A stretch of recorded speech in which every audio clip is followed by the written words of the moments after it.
આજથી ધોરણ 10 અને 12 બોર્ડ પરીક્ષાનો પ્રારંભ, વિદ્યાર્થીઓમાં ઉત્સાહનો માહોલ। આજથી રાજ્યભરમાં ધોરણ 10 અને 12ની બોર્ડ પરીક્ષાનો પ્રારંભ થયો છે। રાજ્યના 1701 જેટલા પરીક્ષા કેન્દ્ર પર લાખો વિદ્યાર્થીઓ પોતાની કારકિર્દીની મહત્વપૂર્ણ પરીક્ષા આપી રહ્યા છે।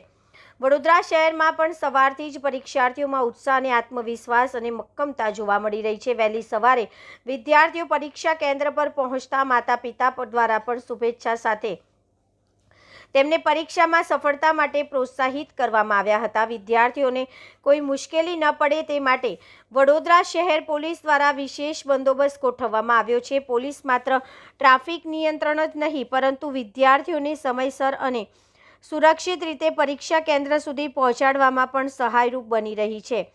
વડોદરા શિક્ષણ વિભાગ દ્વારા તમામ પરીક્ષાર્થીઓને નિર્ભય બની શાંત ચિત્તે પેપર લખવા અને ગભરાટ વિના પોતાની શ્રેષ્ઠ ક્ષમતા મુજબ પ્રદર્શન કરવાની અપીલ કરવામાં આવી છે। સાથે જ પરીક્ષા કેન્દ્ર પર સુચારુ આયોજન, સુરક્ષા અને જરૂરી સુવિધાઓ ઉપલબ્ધ રાખવામાં આવી હોવાથી પરીક્ષા શાંતિપૂર્ણ વાતાવરણમાં યોજાઈ રહી છે।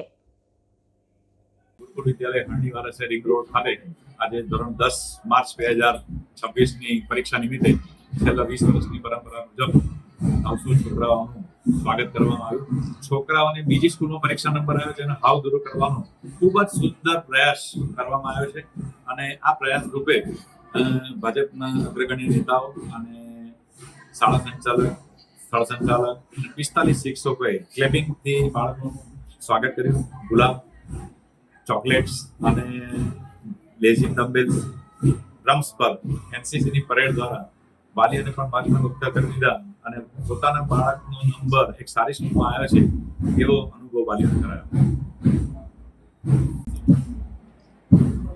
આખા ગુજરાત રાજ્યમાં ધોરણ 10માં અને 12માની બોર્ડની એક્ઝામ ચાલુ થઈ। બોર્ડની એક્ઝામ એટલે વિદ્યાર્થીઓની કારકિર્દીનો એક ઇમ્પોર્ટન્ટ પડાવ છે।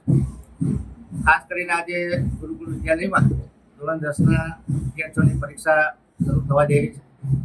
બાળકોને એન્ટ્રી આપી દીધી છે।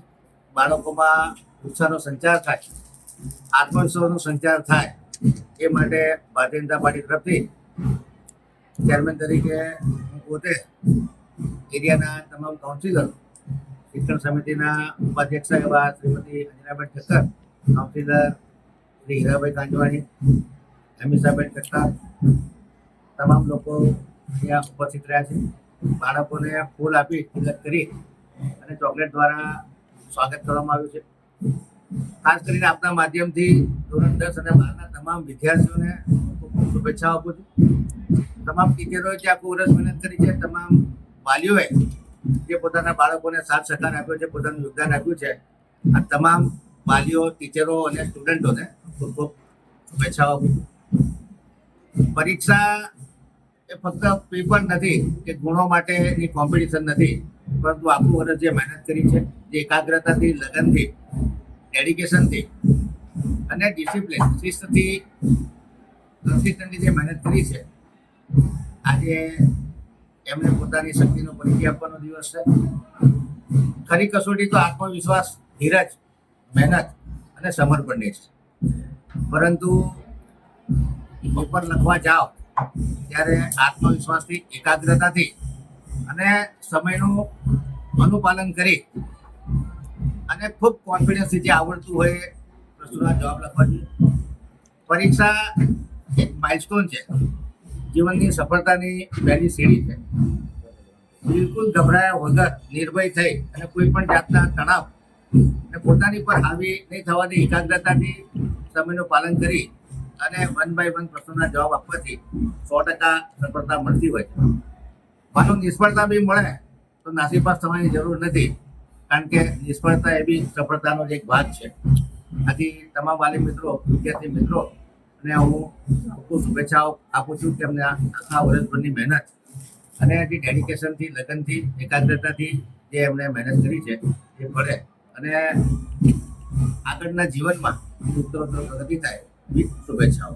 ઘણા પેરેન્ટ્સ વિદ્યાર્થીઓને ટકોર પણ કરતા હોય છે કે મહેનત નથી કરી, માર્ક્સ ખરાબ આવ્યા છે, એવા પેરેન્ટ્સને તમે શું સંદેશો આપશો? આ તો એક પરીક્ષા છે, આવનારા દિવસમાં બીજી વાર પરીક્ષા પણ અપાશે, મેં કીધું કે પરીક્ષામાં ગુણ કરતા માણસનું ચરિત્ર અને સમાજ સેવાનો ભાવ અને ઉત્તમ ભણતર થાય એ વધુ મહત્વનું છે.